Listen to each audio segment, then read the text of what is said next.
you will actually understand life is so big, and whatever trivial problems that we are thinking, there's always somebody who's going through a lot worse than us. And there are definitely people who will be a lot better than us. At this point, if you're just living in the present and understanding. But all that said, always believe that everything is falling in place. There could be some times when things don't, but the dots always connect from the back. It has always happened for me, Tom. I really believe that. So I believe in angels, something good in everything I see. I keep singing that. I really truly believe that. I believe there is something good in everything I see. So it's not that I'm just making it up because it's a podcast. You just leave things for now, like you just breathe. And sometimes I just believe in crystals. I do some religious, like how you light a candle. We light something called diyas. Before we dive into today's episode, please hit that subscribe button. Your support helps us grow and inspire more people on their journeys. Thank you. Hello, Anu. Thank you for joining us today and welcome to the show. Hi, Tom. Such a pleasure to be here. Kind of career. We saw it coming for a long time, so I'm very happy that we made it happen. And Anu, for those who don't know you, can you please introduce yourself? Thank you, Tom. So, firstly, I'm going to be talking to Tom today as more like not like just a friend, but also something like a podcast recorder as well. Or maybe a mix of both. So, I'm Anu Chandrasekar. I'm basically born and brought up in India, but have been in the UK for the last 10 years. Mom of three, based in London and based in North London. And in terms of what I've been doing professionally, I have been a banking consultant working on digital transformations for banks like, global banks like NatWest, Lloyds, and even insurance companies like Legal and General. So basically, when I say transformation, it is very simple. It is like moving something from point A to point B and trying to find out what all can go wrong, how can we kind of make it go through seamlessly, managing the teams, helping the teams, and looking from gap analysis perspective. So that has been my professional experience in terms of my bread and butter banking consulting. However, I have also, in the last 1 or 2 years, I have really found my passion for definitely writing on LinkedIn is one. And I have also started my venture into career coaching because that was something that I always loved to do. And I'm doing it a bit more regularly than earlier. I was actually, Anu, about to ask you, when you were younger, what was your dream or idea about your career? What did you want to do? Oh my God, you're gonna laugh at this, Tom, because I come from a small town in India, so we always have this English channel MTV. So I was a big fan of Britney Spears at that time, and I thought like I've got to become like her. But obviously, my mom would not even let me leave my hair loose at that time. I had to plait it, so Britney Spears was like big role. It was just a fun kind of thing, but I always wanted to do something to do with people, and I think I'm there in terms of reality as well. But when you say Britney Spears, were you actually into singing? Yeah, I used to sing a lot. I used to listen to songs a lot as well. Now it's a little lesser, but yeah, music is like definitely or up there. Maybe you can still do that, later on in your career, so one never knows. Yeah, you talk. And I'm sure, Anu, that many would want to know more about your story because you said that you are from India, but currently you live in London. So I'm pretty sure there's exciting journey, but can you tell us how did you actually get from India to London? Sure, yeah. So I started my career in 2004 in a bank in Chennai, banking operations in Chennai. So it's been an amazing, really great start, a great leadership team, and it was a great start. So after that, after 10 years, when I shifted to a services company called TCS, from there I got opportunity to travel outside. So I went to Singapore. I worked there for Bank of America for close to a year. And yeah, London opportunity also came because there was a project that we have to deliver for one of the London high street banks. So initially I thought like, okay, let me just go there for 6 months and see, I even left my children back home there with parents. But when I came here, like, I think it was like London has always been my love. I just realized after landing here, I really fell in love with the city, and I thought like this would be a great place for bringing my children Mhm. over. 10 years back, I'm talking about, my children were like young, and I was a single mom back then, 10 years back, and I married my best friend. We celebrated our 7th wedding anniversary last week, Tom.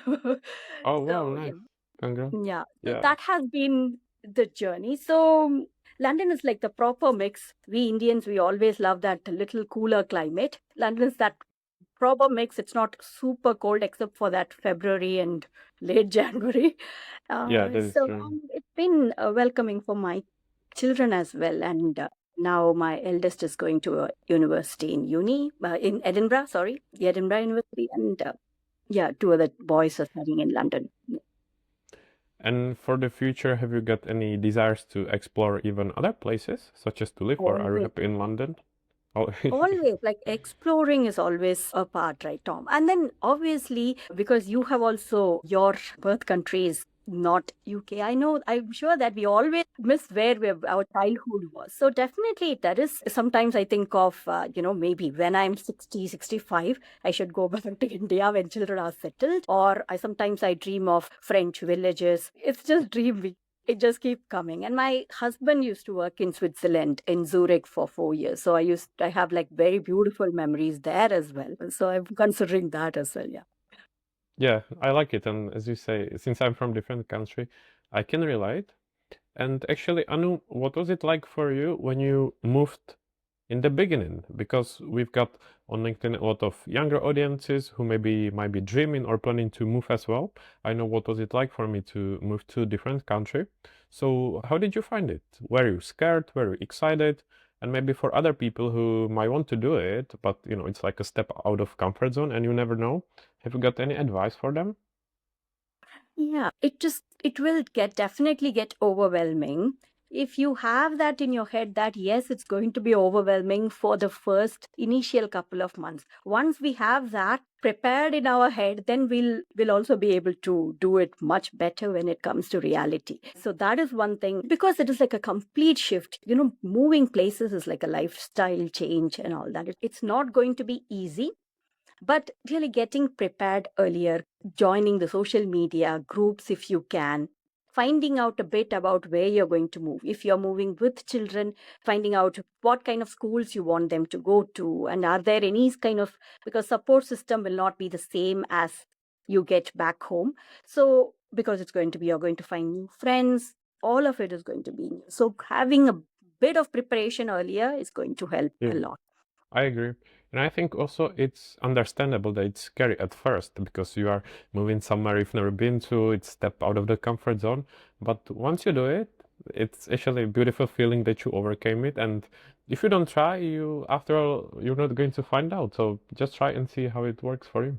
For me, I think I did definitely land without having a lot of preparation. I thought like, okay, I can just pull it through and all that. But it is very, very different when you come on your own.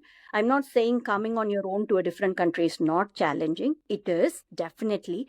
However, when there are two little children that you are bringing who are dependent on you, the challenges will be like much more. Like you cannot just say that today I'm just going to stay hungry. You can't leave the children hungry, right? So, yeah, we have to be a little more prepared. I thought like I can pull it through, and I have gotten overwhelmed. But yeah, one thing fell in place, and slowly, slowly, you'll start finding your way through.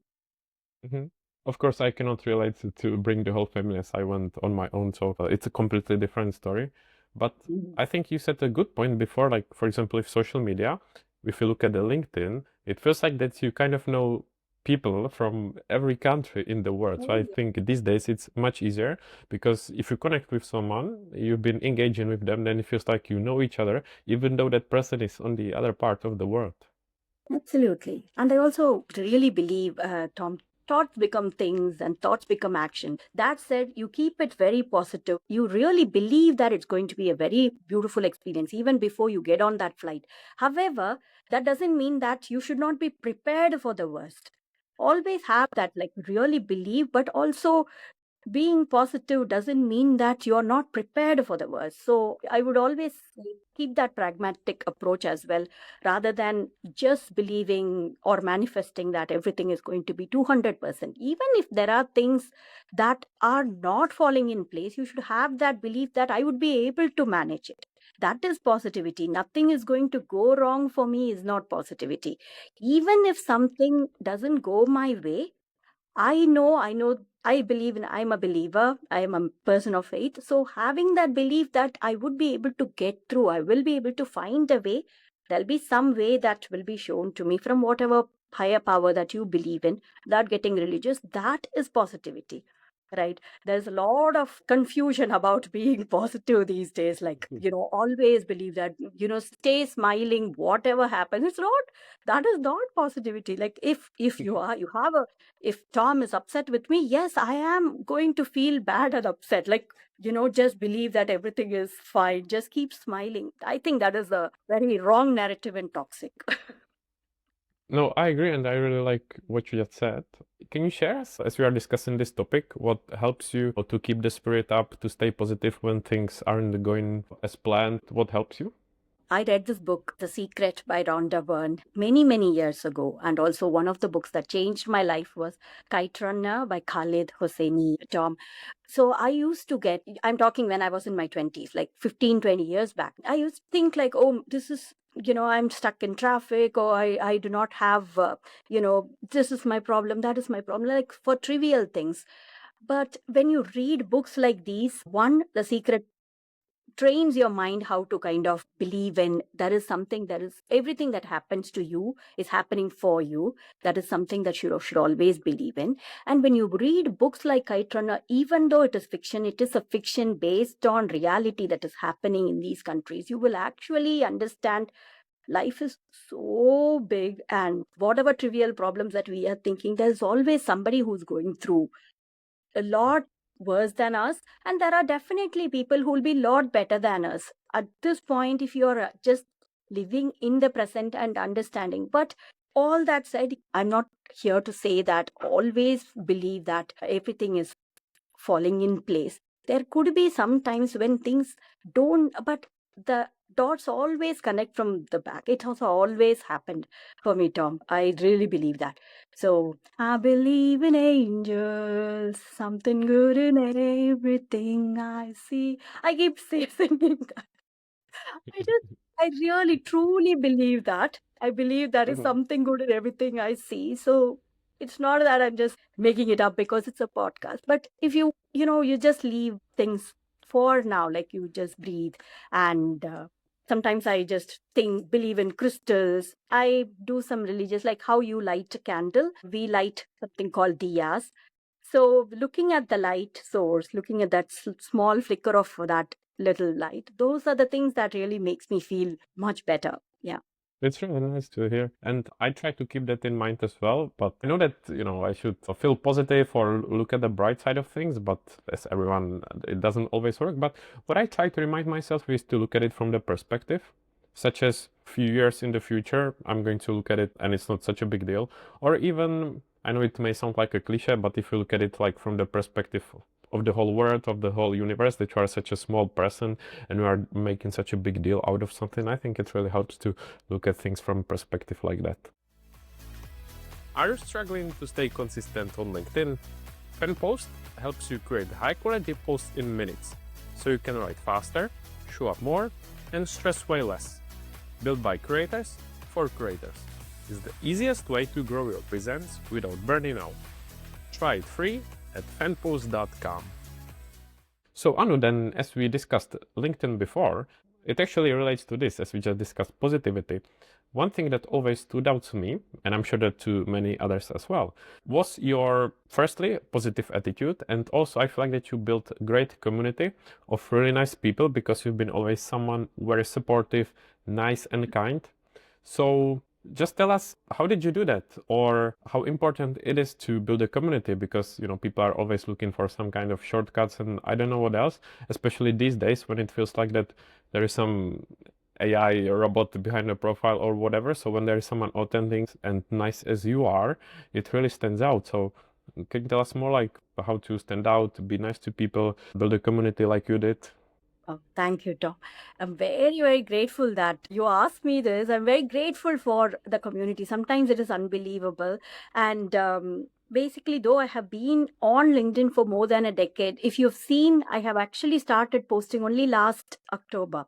That was because I had taken a break from my job, Tom. I had thought like I'll step away for few months. That few months happened to be more than few months because of the current job market. So it was almost like, okay, let me start writing. I was working with a coach, my career coach. She was also talking about LinkedIn. So I thought, like, okay, anyway, I am somebody who loves to write. And even when I write on WhatsApp, on the WhatsApp groups, they say, like, your message really made my day. Thank you for that. So I know that I'm not flaunting or boasting, but I know that I love to write, and writing comes easier than speaking for me. So I thought, like, okay, why not? And I started with one post, and it had like, I didn't go by the number. I didn't even know that, we have to go by the numbers on LinkedIn. I had no follower count dreams in my head. I had no such thing like, okay, let me get more than 10 likes for this post. I didn't have that number. From my side, what is it that I'm telling for somebody else? It is not about the writer, right? It is never about the writer, it is never about the speaker. It is always about the reader and the listener. So, what is it Yeah. that I'm going to tell? Because when somebody is reading the post in today's busy life, they are giving a part of their time, something that you cannot give back to them, right? Can you give back whatever time that you have spent? Can I give back? It's gone, it's gone. So, I treat that with highest respect. So, for me, when I write every single post on LinkedIn, it is not about me. It is not about how many likes I get or how many posts or how many comments I get. I have never once gone and said, can you please like my post? Not even to my husband. Because what is the point? Because it is about what is it that you're giving to the audience. Like I adore them. I literally know people. I almost picture their faces. I almost know that who is smiling when they are responding, who is actually feeling happy. I think social media is just because somebody can type, somebody is just typing, but still they are giving you a part of their emotions and thoughts and mind. So I really truly can sense what goes behind. So whenever I read every comment, I see the positivity with which they are responding. So I think I'm just mirroring that positivity back to you. It is because of you guys who are very positive on my page. I think all the posts come out like that as well. And the LinkedIn community really have kept me going because the job search last year was very, very, now it's a lot better, Tom, thankfully, fingers crossed. But job search last year was very, very frustrating because of, you know, there were a lot of changes. There were a lot of layoffs. There are a lot of layoffs happening. AI recruitment was just getting introduced, and there was a lot of confusion. Maybe there were things that I did wrongly as well, like applying, with mindlessly panicking, panic applying, etc. So LinkedIn was what kept me going because it gave me a purpose. And after working for 20 years, suddenly I felt like I do not have, like, suddenly I didn't have a project to deliver. Suddenly I didn't have colleagues. Suddenly I didn't know what to introduce myself, if I were to speak on a podcast. But LinkedIn definitely gave me a purpose. Oh, I have to do this post on Tuesday, Thursday, and Sunday. What is it that I can write? And like I said, what is it that I can give for the audience? Whatever I believe that it will be useful for them. So, because it gave me a purpose and it gave me a reason to look forward for the next day, next week. And the support that I got was very, very heartwarming, and that kept me going. And it really, when I started, I didn't expect none of this. And I recently touched the 5,000 number. Like, I can't believe that, Tom, because that's not what I had in mind. And, that could be for 50,000 followers. 5,000 can be a small number. But for me, it is a huge number because I did not even expect 500. So for me, it is a huge number. And I have not actively gone and I'm not sending connection requests every day. So I really believe when you're not going behind the numbers or when you're not looking for a certain output from LinkedIn, LinkedIn gives you back. That is what I would like to share, or my humble thought. I really like it. I just wanted to say that I wish there were more people thinking like you. because you can get, for example, how many 100 likes or comments, and those are like quite artificial comments that don't tell you anything just for the sake of commenting. But then there is one person like you, Anu, who actually obviously makes effort with thoughtful comment that makes sense. It makes all the difference, like something that actually you can get to know someone, because just for the audience, we've never known each other, but we met over LinkedIn, right? So it's Oh, yeah. potential of connecting on LinkedIn and having conversations and engaging with someone kind of meaningfully. And people Absolutely. often look for, I don't know, shortcuts or any, growth hacks. But as you said, you had a purpose, you are showing up, you enjoyed the journey, and it had a great impact. So I think that's just a great message for the audience and for the people that are constantly looking for some hacks or I don't know what else. Thank you, Tom. And like you are like a great friend. Come on, we meet for lattes and stuff. You're like a great friend. Like For you, matcha. Tom. Yeah, for matcha latte. So I get real meaningful friends from LinkedIn, and I have got podcast invite like this. I've got speaking invites through LinkedIn. I've got job opportunities through LinkedIn. So LinkedIn is just not a place where you're just writing for whiling away your time, or to just be present, or just to prove to somebody that you know these things. It is not just that, because current market is such that you might be great at what you're doing, but how is it that other people would know what is it that you are doing? What are your personalities? Other than the teams that I worked with, nobody would have known in the last 20 years, unless I started writing on LinkedIn, what is the person and what can she talk about? What is she interested in? What are her interests? What are her hobbies?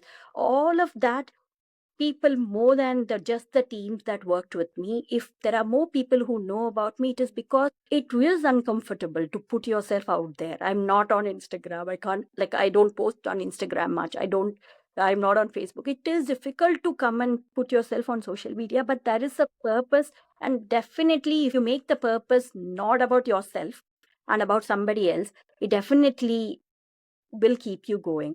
And about Mhm. people looking for shortcuts as well, Tom, I don't look at it like, yeah, maybe there are some people who are doing it just for the sake of, vanity metrics, just for vanity. But there could be, people could have real reasons to do that as well. Maybe because of the numbers, they are trying to build something in the background, and they are so confused with whatever information that is available online. And you would agree with me that there are a lot of posts that really promise the world for people, like you start writing on LinkedIn, within 3 months you will get 5,000 followers, and you will start making 1 million in 2 years. There are a lot of such fake promises as well, and somebody who's starting, really, unless you stop and think pragmatically, you can get carried away. When something is repeated over and over, you can get carried away. So I think even the people who are paying for likes or paying for AI comments, I think some are aware that this is wrong, and then they're still doing for vanity metrics. I think there is definitely a portion of people who are not aware, and they are just thinking this is the right thing. Maybe everybody else is doing this on LinkedIn. So we have to really not look at everybody with the same lens as well, Tom. Some people are truly not aware. It's actually a good point, because you never know what's the background behind it, what are the Mm. goals, or why that person might be doing that. Which I agree that, for example, there might be scenarios when someone wants to literally build a brand and go with the numbers. So yes, Yeah. it's up to everyone, but yes, it's every scenario and you shouldn't judge, of course. But I still feel like that, at least often from my experience or what I see, that sometimes I think it might come down to comparison, because I think you said a great point that if you are new Yeah. on LinkedIn, and I'm sure that it was even me when I joined and I see it even now, people post about wins, about highs, about I got this client, I made this much money. But no one tells you that after this winning client, I had a huge number of the ones that didn't work out. I Yeah. got this deal, but no one tells you that I had this so many deals that didn't work out. So you should also look at it from perspective and see some background behind it. So it was a good point that you Definitely. shared. Definitely. And I think also something, Anu, that people look for, or I think is very important to stand out on LinkedIn, like such as to build your brand or become more memorable, is to find something unique about yourself because you want to be remembered for something. And I'm pretty sure that when you start posting you, Anu, again, people will be excited because they remember you, as I said, as someone who's been always nice, supportive, and positive. And even though you weren't like, I don't know, posting about grow hacks or personal branding or whatever, but still it was something that was unique to you that stood out and then people remembered. So I think people might be looking for some secret sauce, but it's ultimately kind of your USP or something that just makes you different than others. Definitely. Thank you, Tom. Thank you for that. Like, I have taken a conscious break because there have been certain things that have happened in from my personal perspective as well. My youngest one has just started school, and I thought like, okay, if when you take a break, let it be a proper break for a few months, which is the reason. And thank you so much for people who ping and say that they miss my posts and all that. Like, thank you so much. It means the world to me. It means the actual whole world to me. Thank you so much. But just that I need a little bit more time, maybe post Christmas, I can come back. When you come back, your inbox will be flooded even more than it is now with messages. I don't know, where are you? Come back, we missed you. And another topic, Anu, that I really wanted to ask you about is that I know you did some public speaking. And if you're honest, it's something that the majority of us is scared, to step on a stage and speak in front of the people. And I've seen your talk. I So do can you as tell well. us? No, no, it didn't look like that. You did it really well. But tell us more behind this. What's your experience like? Was it easy for you? Wasn't it easy? What was the experience like? Once I get on the stage, it gets easy. Tom, I understand that. I agree, but I am also a very scared person to get onto the stage. Very, very scared. Like I sometimes curl my toes inside my shoes and all that. But it is just that I practiced in front of the mirror earlier. I do the breathing, the box breathing, 4 seconds in, 4 seconds hold, 4 seconds out. I try that just before I get into the stage. So definitely please add me to the people who are scared about the stage. I am scared, but Jeff Abrason, Jeff, right? He's Jeff a communication Jeff. Bryson. Oh, yes. He's like I used to talk to him as well. He's amazing, and he said this one thing where it is not about you; it is just about what you are giving to them, right? I always remember that whenever I get onto any stage it is not about people are do you think people are coming and like let us say there is an audience of 20, 30 people there or 100 people there. They are not there to come and see what is your body language or how you have put your hair or are you taking deep breaths in between or are you panicking. They are not there. Nobody comes and sits in front of a stage to see or judge you. They are there. What is it that you can share for them? Just give them that. Are you 100% sure that you are telling something for them? If I'm not prepared for that, by all fairness, I should be nervous. But I have prepared, and my whole intention is to share something for the audience that I believe is valuable. That is what I tell myself. No point in being nervous. Even if you're going to step on a banana and slip, don't worry. It's not about you. It is about what you're trying to tell to them. Yes. I really talk to myself like these things, and it really helps. Once I mean, when you are writing, it is always about the reader. When you are speaking, it is about the listener. As you have it clear, nothing else happens. That will give you that little bit of courage to keep going. Yes, I was going to say try to deliver some value to the audience, which is the most important, no matter what medium you are on. And I like you mentioned Jeff. Jeff is amazing. I encourage listeners to check out this podcast as well. And Anu, is then public speaking something that you would like to do more in the future as well? Definitely, Tom. That is something that really, yes, it gets scary before getting on the stage, but that is something that I would love to do because it is an easier medium to spread your whatever you want to share to add value to more people, especially something that I'm very passionate about. One is definitely AI and the adaptation of AI in women in technology. So I really am very, very open and happy to take up this path into speaking as well. Even if it is scary, I'll continue to do it. That's the right mindset. It's very scary, and I'm sure that all of us can relate when we had to speak somewhere in front of the audience. But ultimately, stepping out of the comfort zone is the way how to learn and how to grow, isn't it? Absolutely. And another thing is always pick the right people to learn from, especially when you're starting on anything, whether it is speaking for LinkedIn, Tom. Like, I think definitely one of the major reasons for my very nice community, the positive people, it is because I started following very right people right from the beginning. I started with learning from, everybody from Yasmin Alit. I was a part of his community as well, from Lara Costa. Luke Matthews was great as well. Like, he's not posting much.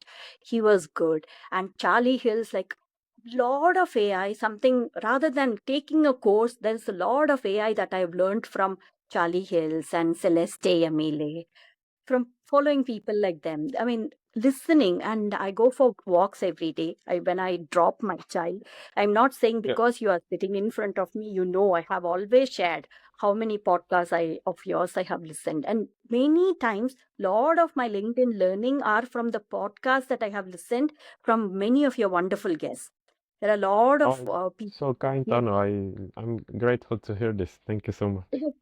When I listen to Fatima, like Fatima's story, and how Charlie, you always get a perspective of all these people who have huge following. They are also very much humans like us. They also have their insecurity. They also share with us what are the challenges that they face and how you can perform despite it. So there's always a lot of perspectives you can hear from podcasts as well. So I listen to yours, I listen to Jeff's, and yours is almost like I have to, like, sometimes when I'm feeling really sad, I go, okay, let me listen to Thomas podcast. I'm not saying because I'm sitting here in front of you. I do that regularly. You know that very well. Yeah. Well, I was going to say that I will turn red listening to such a kind word. So I greatly appreciate it. And thank you so much. And you're, as I said, one of the best and nicest and the kindest supporters. And I'm grateful for it. And I think you said a great point because I think people might feel like that these people who are, for example, big on LinkedIn or have brands even outside of LinkedIn, that, they might be, I don't know, somehow privileged or something like that. But when you speak with them and you hear their stories, they started somewhere in the same way as you did, like from the bottom, from nothing, and then just kept showing up, improving and growing. So I think this kind of stories, even it may sound like a cliche, it really helps to me as well. Yeah. So I'm happy that you said it. It was very good. And there's so much information that's available for free as well. And of course, when you find the right person, I have taken paid courses because I really wanted to learn from them. And I don't regret spending a penny learning from amazing people like Ryan, Celeste, Charlie. Because sometimes for good information, there's nothing wrong in spending and learning it, Tom. But however, even if you're not in a position to spend, there is so much good information that they are giving away for free. It is just that you need to kind of put a structured study plan, and you can really learn, study from LinkedIn itself, like from following the right people, I believe. And I encourage people, what we discussed now, that I've got no doubt that your story, Anu, is going to inspire and motivate people too. So whoever's listening, make sure then to send a DM to Anu because she deserves it. And I think also that you've got so much to share and to talk about because now we just discussed about your experience from public speaking, then your work experience because you've been working in banking for how long? More than 20 years. So you've got so much to talk about. There are topics we haven't discussed because you are also interested in AI. You've got so much to share about building the community and everything. So I just want to encourage people to follow you and to encourage you in the future to start posting, even if it was content from your previous life experience, even from your life, because I remember you had some beautiful posts just about what you are doing and stuff like that. And it's always been really nice. So I'm looking forward to when you join back. Thank you so much, Tom, for sure. So much. And Anu, I always like to ask kind of lighter questions as we will be approaching the end of the recording. So, what is it that you like to do in your free time, and what are some of your hobbies? I like to paint, Tom. I love to paint and I love long walks, especially autumn long walks are my favorite. And almost like if my biggest spend is cafes, so you'll be finding me in one of the cafes sipping a matcha latte or a oat latte, and I'll be either painting or people watching. But I love to do that in my free time. Yeah. But I actually didn't know about painting. You are a very creative person. You said when you were younger you liked singing. You are a great writer, and now we find out that you are a great painter as well. I paint. I never said I'm great at it. You said what you like to. I don't know whether somebody likes to look at my painting. I like to paint. Do you share it somewhere online, or you just paint for yourself? No, I haven't. I have never shared it online, top, but probably I'll share it with you. I just paint for Yeah, of myself. I course. don't. Yeah, yeah. And even in the future, when you are bored, you can set up, for example, Instagram or Pinterest or something like that, and another channel for you to share your paintings there. Definitely. Thank you. Before, Anu mentioned a few books that were helpful or influential to you, but have you got any other recommendations that you'd recommend people to read that were impactful to you, or maybe that you read recently? I read a lot. Recently, it's shifted to podcasts, listening to more podcasts because you have to find time to walk as well. But definitely like Kite Runner, Secret, and Atomic Habits, and Oh, also the Habit Revolution. That's very nice as well, the recent one. And you know, always pick up a Holly Jackson thriller. Even if life is feeling so bored, you pick up a Holly Jackson thriller and then it just wakes you up. I'll have to check them out because I know only Atomic Habits, but I Read and The The Good Secret, Guy, but I do Good not. Girl Guide to Murder. It's very nice stuff. Yeah. Yeah.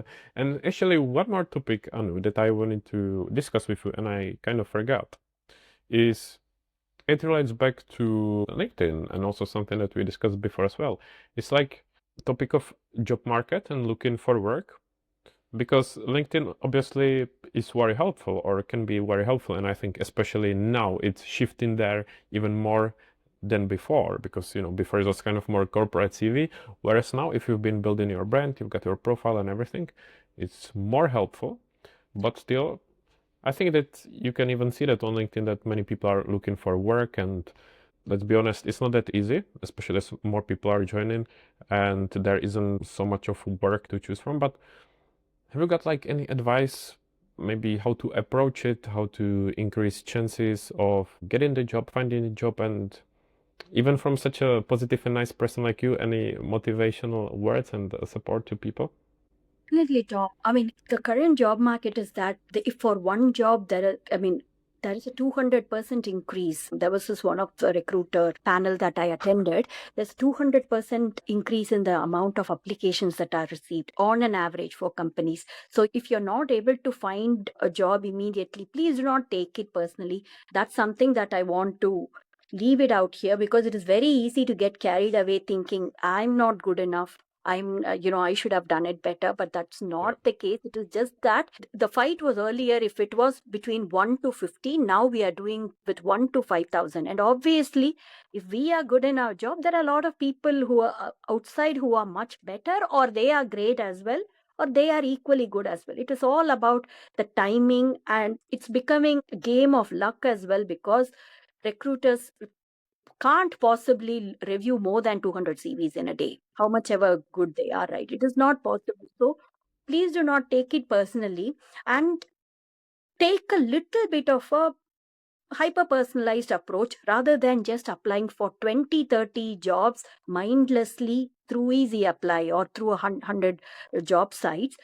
Go find out the perfect job that will exactly align. Use AI as well. Use ChatGPT. Use Claude for that to really map your CV to find the job that are relevant for you, and personally go and ping the hiring manager, or if you are able to find the hiring manager, or if you're on LinkedIn. Definitely, I have almost had 95% luck in pinging on LinkedIn rather than just applying and waiting.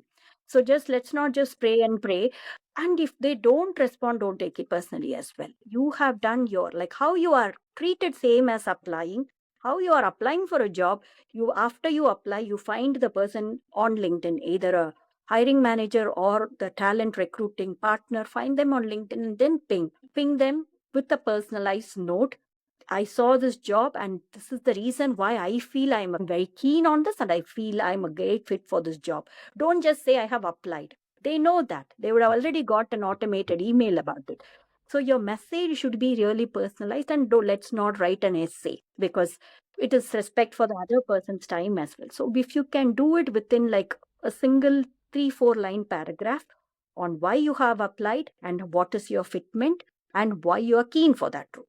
If you are able to do that in a nice, concise manner, it increases the chance of them looking into your CV. It increases the chance. And please do not keep your LinkedIn completely empty. Don't wait for a time, the redundancy to hit on you or the layoff to hit on you. Don't keep LinkedIn empty. What will my friend think? What will my colleague think? They are not going to, they are busy thinking about their lives. So please, LinkedIn is a professional platform. And if you are in a profession, you almost have to, it is a must that you have portrayed what is it that you want, you are good at. What is it that you have done in the last 2 years, 3 years? What have you studied, and what were the other projects that you did? What are your other passions? You never know who is reading, and with the right pair of eyes, it will open up to multiple opportunities. Like when I started writing, I had no clue I'll be invited for Cambridge University for a speech, right? Did I even dream? So you never know when the right pair of eyes will fall on your post, and it will open up to opportunities that you've never dreamt of. But that said, it is a very tough market. I want people to please not take it personally. It is not that they are not good enough. It is just the market is a little more. We are swimming against an upcurrent now, like an upstream now. It will be harder, but it's not going to be impossible. It's not impossible or anything. I wish I could add something, Anu, but you gave people just the whole masterclass. I think it was perfect. Thank you, Tom. Hope it helps. No, definitely. And Anu, for the people who want to follow you, connect with you, or keep up to date, where they can find you, follow you, and even if you have any services, anything that you are offering, feel free to share with people. Definitely. Thank you, Tom. So I not like a main profession, but I do write for founders, especially AI founders. I ghost write for them. It just came as an opportunity. I started writing. I really enjoyed, and it's also helping them. So that is something that I do on my spare time. I write for founders based in US and Canada. And I also help people with, improving their LinkedIn. Yes, it is like a paid thing, but please don't let that stop you. If you really think that it is going to help, I would be able to help. Let money not come in between. I'm more than happy to help if it's the right person, and money shouldn't be an issue there. Please, you know where to find me. Tom, please, I request you to add the link of my LinkedIn page, and that's where to find me. They really, I'm not active on any other social media. No, I like when it's simple, and as I said, I encourage people to follow, to support and send a nice message, but please don't spam Anu. And for the future, Anu, have you got any plans, ambitions, or anything that is upcoming for you and you would like to share with people or tease us? Definitely, Tom. I'm looking forward to getting back to my 9 to 5. I am missing that. I am missing that going back to Central London. So I'm looking forward to get. But however, on the side hustle, and because I want to always keep that passion alive, I would love to continue my career coaching, especially focusing on women in mid careers who are stuck for, either to switch their careers or to negotiate for a promotion or a salary hike, or even kind of struggling with how to balance work and life. That's a big challenge for today's women, especially in mid career. So I would love to continue that as well. That's my immediate plan. Yeah. That sounds great. And Anu, very last question. Is there anything that you would like to share before we finish? Anything that I should have asked you and did not, or any final piece of advice or anything? Nothing like that, Tom. I think it was a very warm and hearty discussion. I did not come prepared. I promise I did not come prepared. I just wanted it to be a free flowing chat between you and I, and whatever that comes out of it, if there's something that's useful, that's what so I don't have anything to add. There was everything useful, I can promise that. And of course, Anu, I'm grateful that you joined me because everything I said is true. You're one of the best people I met there, and it was And really nice to meet you for Mocha as well in real life. yeah, before And Christmas, as I I said, promise. and as I said, I encourage people to follow, even to reach out, and I genuinely enjoyed it. Thank you so much for your time. I'll be following and supporting, and I wish you all the best, not only on your LinkedIn journey, but all the best everywhere. So thank you so much, Anu. And I Thank you hope so we'll much. speak soon in real life. Thank you so much. Wish you the same. Thanks for listening to Produced by with Tomen. Check the show notes for all the links, and don't forget to subscribe, like, and share your feedback. Speak soon.